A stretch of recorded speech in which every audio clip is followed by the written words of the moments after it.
Okay, this is called Puff the Magic Mugsy.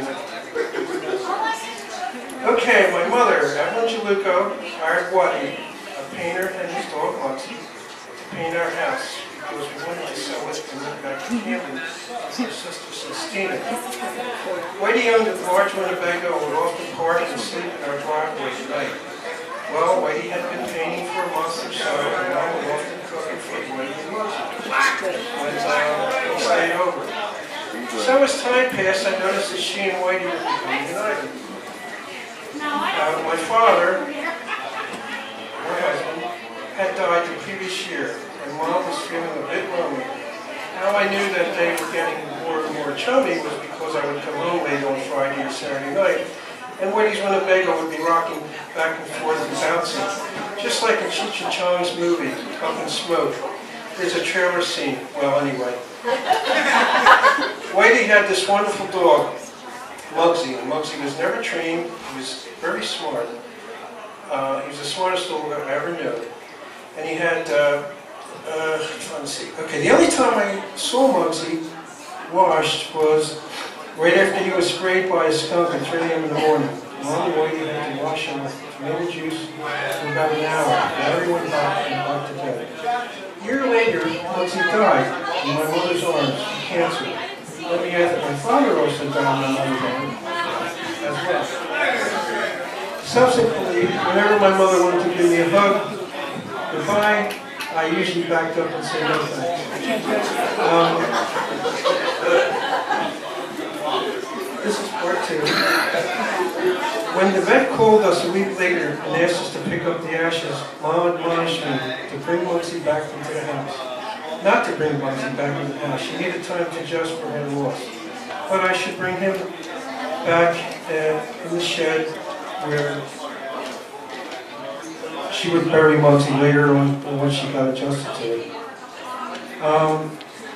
As I was walking out the door to get the veterinarian, my mother yelled, "Do not leave his ashes in the car. Put him in the back." Did you hear me? Yes, Mom. So I picked Mugsy up at the vet's, and since I had never seen ashes from a cremation, I opened the lid. This beautiful oriental embossed tin container, which very much reminded me of a red picnic basket. Well, the ashes were a pure white powder with small clumps of ash, which looked like bits of salt, hard salt. So I put Mugsy back into the trunk in his new house and went home. When I walked in the house, my mother said, "Where's Mugsy? Did you put him in the back?" I said, "Yeah, he's in the back of the shed." I looked. Part 3. Some months later, I was hosting a talk and video on how to learn about the unlawful aspects of the IRS and how to avoid paying taxes with almost 20 interested people. Since a friend of mine was letting use her apartment in West Philly, I threw some money and I threw some material in Volvo straight for demonstrations. After carrying the last load up to Catherine's apartment, I apparently left the key in the trunk of the Volvo. So after a rocking good IRS party 5 hours later, I left to go home, and guess what? The Volvo had been stolen. It's one of the weirdest things you'll ever have when you finally admit that your car has been stolen after torturous hours of crawling through every surrounding street looking for your car.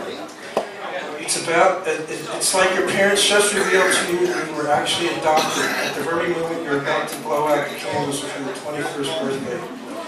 When I finally got home and told my mother that the car was stolen in Philly, the first words out of her mouth, "Where is Mugsy? Where is Mugsy?" I distinctly remember the last thoughts I had as I was rapidly fleeing back the back door of the house and being pursued by a well-armed groom, which my mother hurled at me with the accuracy of a South American forest headhunter's bullet. My mother had honed her throwing abilities through the fine art of cleaning and vacuuming for nearly 70 years. In her day, she could have faced any samurai with her well-made corn broom and scorn and not even show a bit of fear. 43 days later, I got a call from the Philadelphia police station, and they said they found your car in Manhattan in the Bronx. You better give them a call. So I give them a call, and yes, we found your Volvo It was parked on the street, Common County. So I took a couple of trains to go up into the North Bronx. And, that's it? Oh. We need the punchline though. Okay, so I find the car. I'll read this part.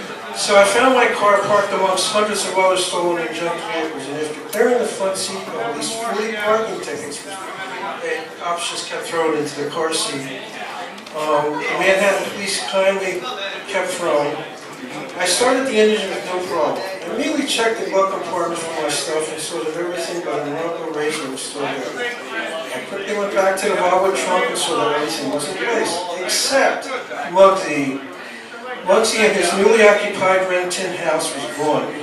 So while driving back home for 90 miles, I was thinking about my fears and pain of facing my mom as I told her that Muggsy was gone forever. I also realized that whoever stole my Volvo, and I figured it was probably a bunch of kids having some fun, and that eventually they found Muggsy in the trunk.